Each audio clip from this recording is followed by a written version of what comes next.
Lav mics are really useful.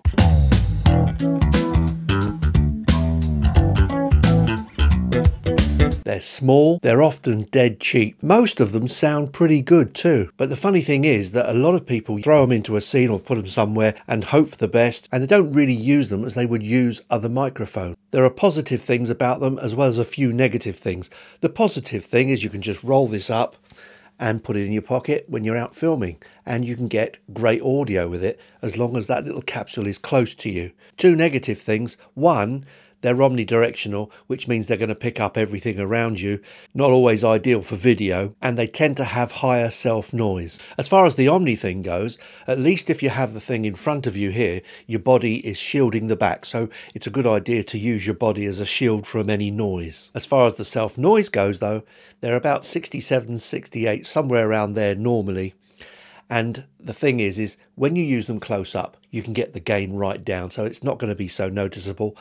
But if you're outside noise is going to drown it out most of the time anyway. The times that you're going to be more aware of the omnidirectional polar pattern and the self noise is those times when you get the microphone further away from you, and there aren't that many mics that work that far away from you anyway. So they have a lot in common with normal microphones really. Get them close. This is the most common way that a lavalier is used, where you just pin it to your shirt and it's on the outside. It's open to the elements when worn this way, but indoors, of course, that doesn't matter. I'm now holding it close to my throat. You'll see that, or hear that it's probably quite a different sound, because now it's right beside my throat here and it's picking up more of the sounds that are going on here. It's now down further away, it's at my belly button. Now because of that, the volume will be lower, which means I've got to raise the gain to match the rest of the audio, which means the sound of the room is going to be even worse. When you put it here, it's a kind of compromise, because you are picking up chest sound, and some people have worse chest sounds than others actually. Once you've got the microphone away from the body, you do get a very, very different sound. So if you can, sometimes it pays to get these little microphones and just put them out of shot, just out of the way, and they're not that far removed from your chest plate. It's close-ish, but once it's away from the body, it does alter the kind of sound that you're getting. And that's the sound of the microphone up against my body. So you see, we tend to just wear these things and think they're just going to work, but there are other factors that come into play here. We've got the sound of the room, we've got the vibrations coming from your body, and the fact that it's an omnidirectional, it's going to be picking up throat sounds, all kinds of things all around it. You could always wear your microphone to hide it, and I've used one of these things. They're made by Rode, and they have a double sticky side, and you stick it to your chest.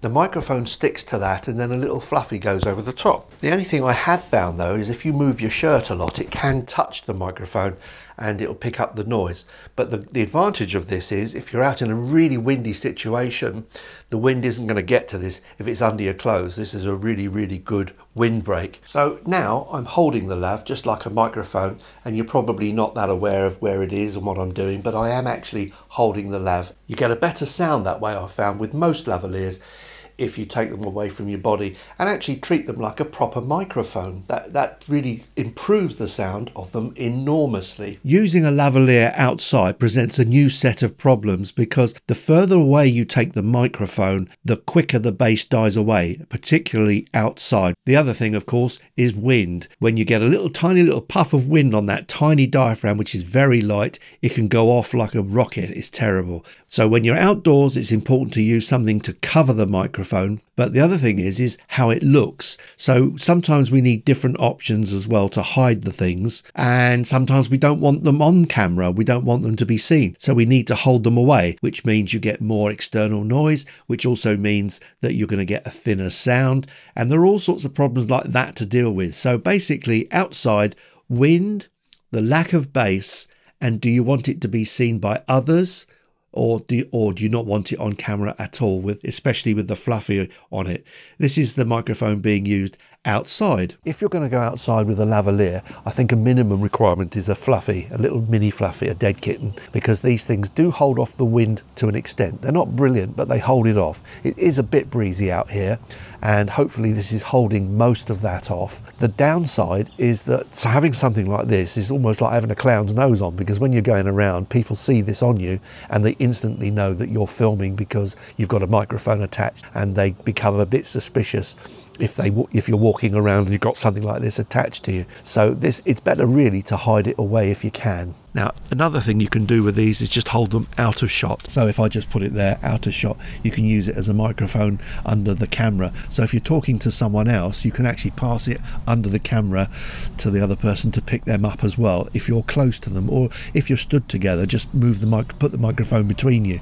That will pick you up evenly. Another thing is to put it on the table or something beside you. So for instance here, what I've done is I've placed it on a table and there's nothing now attached to me at all, and it'll still pick me up, although I will have to raise the gain in post, which means we're going to get a little bit more of the background sound because it's an Omni.